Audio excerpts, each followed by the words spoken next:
pa pa ella, ella, pa pa pa ella, pa pa pa ella, ella.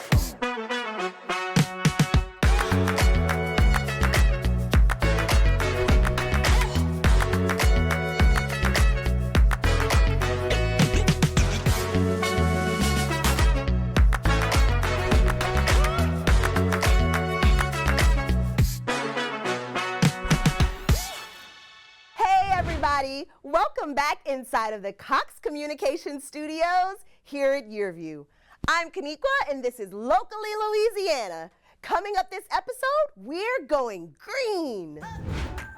Specifically, the Moriel Convention Center is making moves to recycle all these Mardi Gras throws.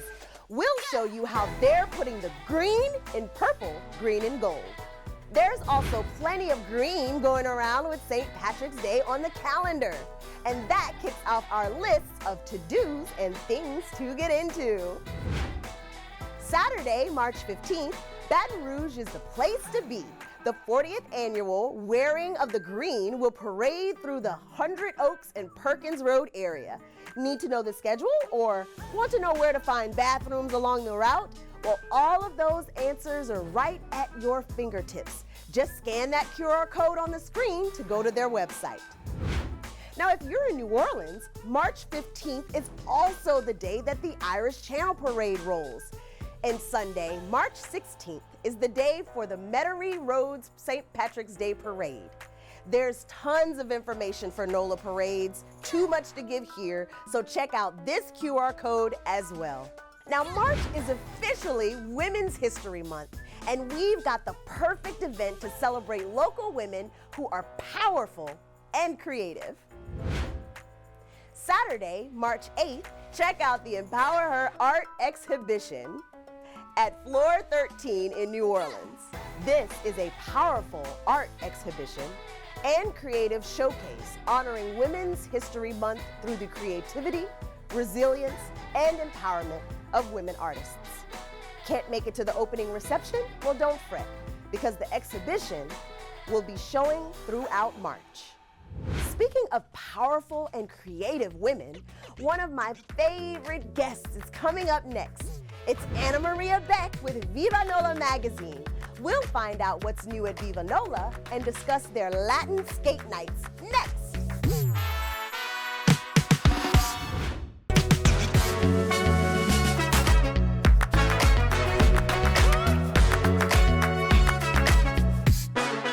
Did you know New Orleans' early residents were from France? But most of the architecture in the French Quarter is Spanish.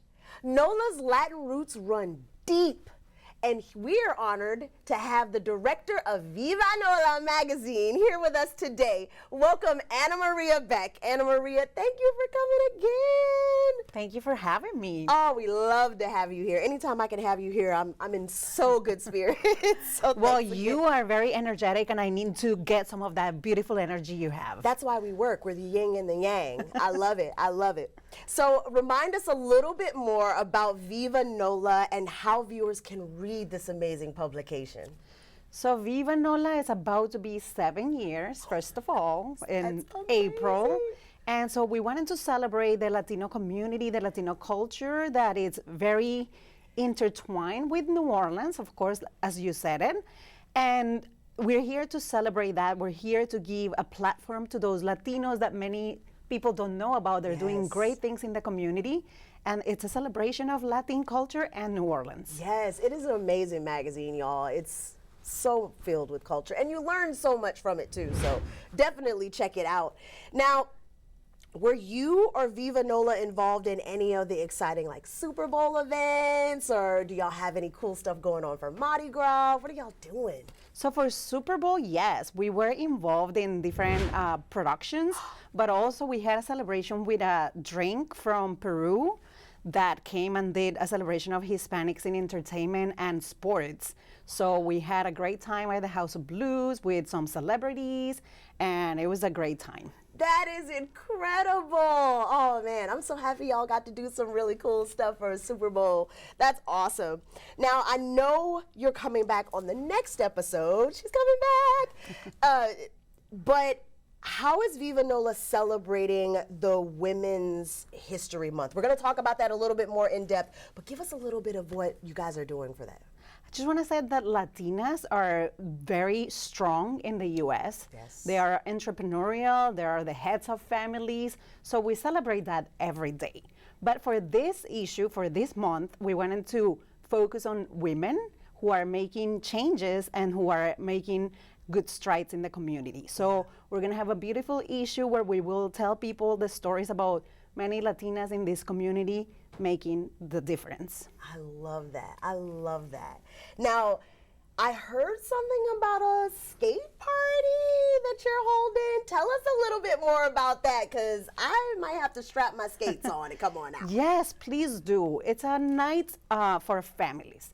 We wanted to get those kids away from the screens. We wanted to encourage physical activity, and what better way to do it than indoors, so there is no weather issues, Yes. and skating and rollerblading to the perfect music that is Spanish music, Latin music. Yes. So we've been doing that for a little while, and this year we're having one every month, and the next one is on March 13th. Now that's going to be exciting. A little bit of skating, a little with some salsa, maybe a little bit of Bad Bunny. We have been doing mostly reggaeton, but we're switching it up and we're including other Really? genres. Uh-oh, Yes, we're yes. getting fancy. I love that. I love that. Okay, so are there any features for the women's issue that we could look forward to? Well, we're gonna have different people from different fields. So we love have it. somebody who's making strides in education, early child education, very inspiring story. We have women who are in business, so you want to follow their lead and understand how they're being successful. I don't want to say any particular Yes, we don't want to do names. too much. We don't want to do too Just much. browse to the pages and find out for yourself, because love that. you're gonna definitely be inspired. Now, one more time, let's go over again. Where can everybody find your latest edition and the new edition coming out next month? So we are located in different venues. Most of them are Latino-owned businesses, but we're also in supermarkets like Bromart, like Whole Foods, and different places like that. Awesome. Well, Anna And Marie, also, with obviously online, digital edition, you can Yes. watch that, and on our social media, we always post the links to the digital issue. okay, and we will try to make sure that we post up all of those links for you guys so you can take a look at that and make sure that you get your current edition of Viva Nola. I love saying.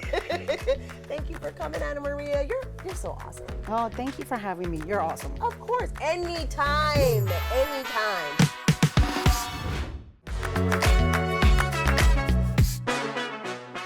I hope you had a great carnival season, and I hope the kids in your life were able to get their hands on all the good beads and throws at the parades. Well, as you know, a lot of Mardi Gras throws end up thrown in the trash. At the New Orleans Convention Center, though, they're aware of this problem and they're doing something about it. Welcome to the New Orleans Ernest N. Morial Convention Center. My name is Adam Straight, Chief Operating Officer. Here at the Morial Convention Center, we strive for excellence, not only in our daily operations, but within our sustainability programs. Embarking on our sustainable mission 5 years ago, some low-hanging fruit was identified. Actually, fruit laying on the ground, and that fruit was our sustainability program. Understanding the need for it, not only in our center, but around our community, my first hire was our Director of Sustainability and Corporate Social Responsibility, Linda Bam. Linda, welcome. Thank you. Welcome to our building. It's kind of the Mardi Gras season right now, as you can see, but we do recycling programs and sustainability here all year round. You can sort of see our building right here that's been renovated. We're making it look much nicer and more modern, but also when we did a recycling of everything that you're seeing here.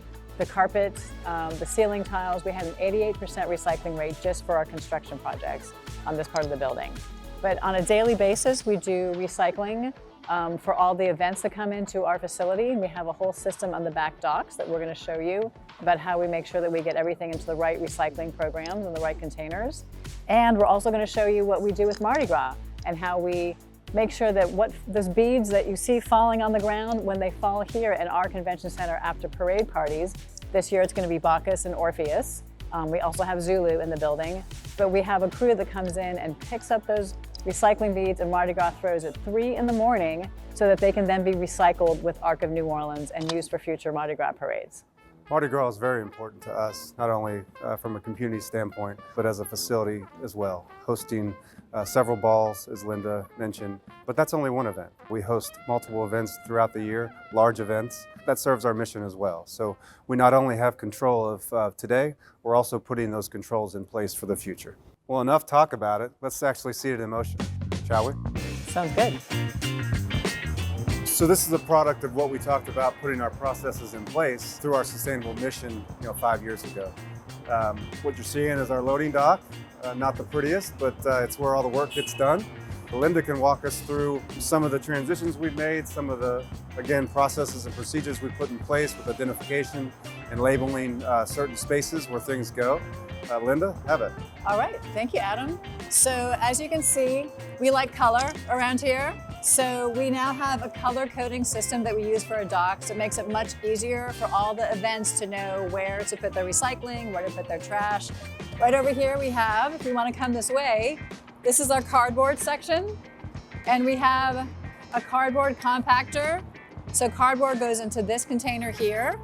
We have wire and scrap over here. And we have wood down here. More important to processes and procedures is effective communication.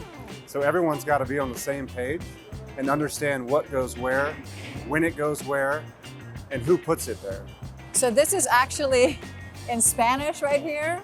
And also, as you can see over there, we have that also in Spanish on the equipment. But you can see down here, it says English on the other side. So if you flip it, you'll be able to see nowhere to throw, and it basically matches the color coding system we have. It's also a flyer, it's also a website. So everybody who comes into the building that deals with waste now has all the information they need at their fingertips to be able to do this. And if you want to see the results of our cardboard recycling, you can come this way. We've put our processes and procedures in place, but again, it's that effective communication across the board that brings the entire team together to do this exactly what you see here, to bale the cardboard, to take it from the location, to actually have the know-all of sorting what goes where, the carpet, the plastic, the visqueen, the wood, the pallets, the carpet rolls. So again, it's a community effort. We're leaders in that community, and that's what we strive to be, and we're very proud of what we've been able to accomplish. This cardboard actually is all from the Super Bowl programs that we had here, Super Bowl Experience, the Media Center. We're looking at every single one of these bales is about 700 pounds, so it's 3,500 pounds, almost 2 tons of cardboard just from this part of the convention center. And so we'll see that we get a couple tons of cardboard per show, maybe a ton of visqueen. So it really adds up that we're able to recycle all these items for shows on a regular basis. But the great thing that we do here in New Orleans is we have our own unique recycling program, which is Mardi Gras bead recycling. This location right here is where we set up containers from Arc of New Orleans. We're ordering about 30 containers. And last year we were able to fill that many containers from different parades that were here. This year we have Bacchus and Orpheus, and after the show, at 3 in the morning, we have a crew with Osprey this year that's going to come in and pick up Mardi Gras throws off the floor of the convention center after the party and recycle them with Arc of New Orleans. And then Arc sorts them and then sells them back to crews in the future. As you can see by what Linda's wearing, we're specifically putting the green in the green, purple, and gold. This is also another area that we have recycling. This is for visqueen, which is plastic. You can recycle a lot of plastic. So we have the blue color coding, that's my favorite one. And then over here, we have balers. So these are balers we put visqueen in. We have a couple others in another part of the docks. And we just bale it up and we send it to a recycling facility. Just so you know, the entire dock area, and docks are literally where you dock a truck. We have over 75 of these parking spaces, and we use some for recycling and landfill. And we have a whole color coding system, but we also have a numbering system. You can kind of see how long it is just by looking here. This is only 2 or 3 of the different hauls that we have here. It goes 5/8 of a mile. Well, we hope you enjoyed our tour of the back docks and that you enjoyed learning about our recycling system as much as we enjoyed talking about it and talking trash. Thank you all so much for stopping by to see us and get a little glimpse of what we do on a daily basis. Here at the Montreal Convention Center, we strive for excellence in not only what we do within these walls, but what we do for the community. You know, I often joke about me being here for 6 years and it being the best 10 years of my life. But that speaks volumes to what we've been able to accomplish as a team within our sustainable mission and our programs, from Gold LEED certification to the processes and programs that Linda has put in place. It's just a phenomenal feat, and I'm so very proud of our team.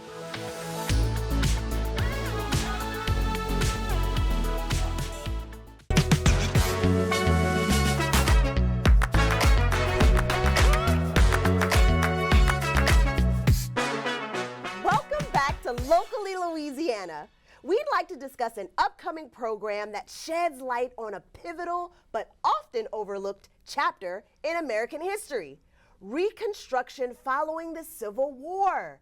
A Door for My People, Black Life in Reconstruction-era Louisiana is a free event presented by the historic New Orleans Collection and the New Orleans Public Library Reach Center. It will explore the resilience, progress, and challenges African Americans faced after the Civil War with insights from leading scholars. Joining us now on Locally Louisiana is Jairee Honore. Jairee, thank you so much for joining us today. We're so happy to have you. It's a pleasure to be here. Yes, yes. Now, tell me a little bit about what A New Door for My People is.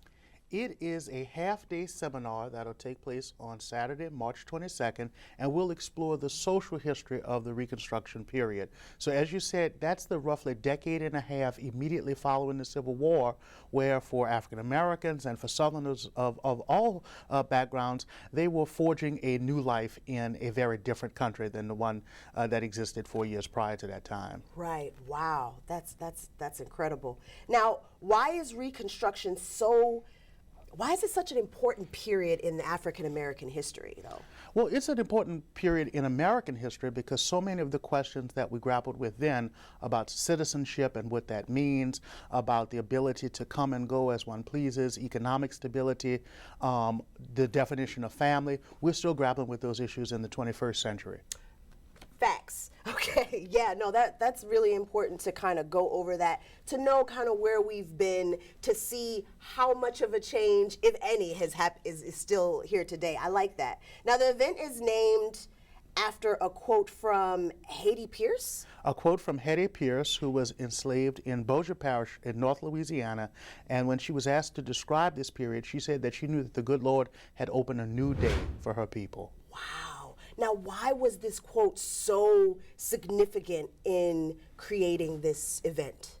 We thought that the quote was significant because Hetty Pierce embodied so many of the changes of this period. Her husband was a member of the state legislature in the aftermath of the Civil War, actually received his first copy of the rules of the state house care of his former owner. And so we see just what a radical change took place in a brief period of time. Really? Yes. Now, was she a part of like in Southern, like a part of New Orleans, or where was she located? They were in North Louisiana in Bossier Parish, which is just across the Caddo River from Shreveport. Yeah, I know Bossier. Well, that's really cool. So how does the program connect to, you talked about this a little bit, what's happening today? One of the interesting speakers we have will address, Dr. Justine Edwards will address the Freedmen's Bank, which was chartered by Congress as a safe and secure financial institution where the formerly enslaved, as well as others, could deposit their hard-earned funds. Many of them having earned a living wage for the first time in their lives. Wow. So tell us a little bit more about Justine Banks. She's going to be one of the speakers that are going to be at the event. Yes, we have Dr. Justine Edwards, who recently published what is sure to be an award-winning book on the Freedmen's Bank. We also have Dr. William Jones, who will talk about the Freedmen's Bureau, which was a governmental agency, and its labor colonies created throughout South Louisiana, where formerly enslaved individuals were able to work in sort of model farm communities, again, bridging that transition from enslaved labor to free labor. Wow. So you're going to have a couple couple of panels, right, where we're going to discuss a lot of those topics. Are there any other cool things that are going to be happening at the event that we can look out for? We will take a few minutes to recognize the work of the Plessy and Ferguson Initiative. They have done wonderful work in the last decade plus in marking a lot of the sites that are still standing in New Orleans that are connected to the Civil War and Reconstruction eras. And so that'll be interesting. It'll sort of bring this home for folks with places that we probably passed by in New Orleans on a daily basis. Yeah, and just never know that they're so pinnacle in history as it stands. Wow, I love that. So what can attendees expect? I know we talked a little bit about that, but the overall excitement, what can they expect about the overall excitement of the event? I think this is a first. So often when we talk about the Reconstruction period, we talk about men in particular and their work in the political sphere, but we don't talk about families. And that is another big subject here, is the reunification of families that had been split by slavery. The fact that these people took to newspapers to publish advertisements, hoping that individuals would send in information on their long-lost family members. And in many cases, there were these wonderful family reunions, and in many cases, they went to their graves never having been reunited with siblings or parents. Yeah, I'm sure a lot of us can connect with that with Katrina and a lot of the displacement that happened during that and in this time today, displacements that's happening. So I love that. Now let us know, how can people attend and how can people just keep up with all of the events that you have going on? Sure. The central place to get any and all information about the Historic New Orleans Collection is hnoc.org, and there is a landing page there where individuals can register for this free program. It's going to take place in the New Orleans Public Library's Reach Center, which is actually housed in the old Corpus Christi School building. Wow, that's incredible. Well, Tyree, thank you so much for joining us today. It was incredible talking to you, and I can't wait to hear more about all of these amazing things you got going on. Just keep us posted and check them out. Thank you so much. Of course, thank you. Well, y'all, thank you so much for joining us today. As always, if you need to catch up on any shows you've missed, head on over to watch.yourview.com and you can get all the latest episodes and binge watch all of our other shows that we have on Your View as well. We'll see you next time here on Locally Louisiana. Bye, everybody.